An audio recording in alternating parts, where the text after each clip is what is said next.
Okay, so reading update, I'm literally like 20% into Rise of the Red Blade, and honestly, I am shocked of how good this book is. Now, to give you a brief summary, this is a book about Iskra Ikaris, as the book follows her throughout her journey as a Padawan, and then follows her to her knighthood, and then later on down the line, after the events of Order 66, we then see her become one of the Inquisitors. But one thing that I love that Dawson does with the book is that it shows how the cracks are setting in when it comes to the Jedi Order. Because not only does it show the flaw of the Jedi Order and their dogmatic nature, but it also shows how that can affect certain members of their rank, including that of Escott.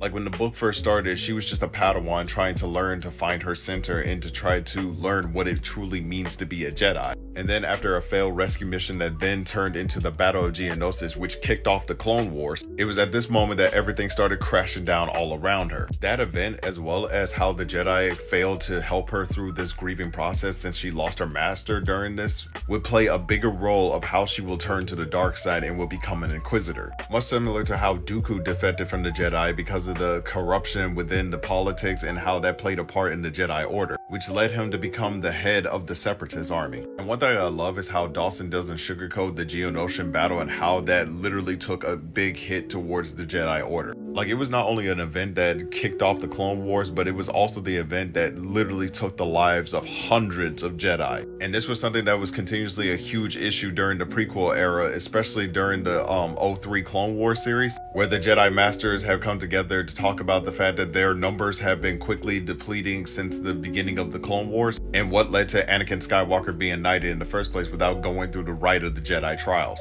Which is the one thing that they retcon in this book, because Iskra winded up becoming a Jedi Knight around the same time Anakin did, along with a small group of Padawans that have either lost their masters or they have proved themselves skilled enough to pretty much reach knighthood. And during the whole knighting ceremony, Iskra realized of how desperate the Jedi Council are for having knights, especially since they lost a great number of them during the Geonosian War.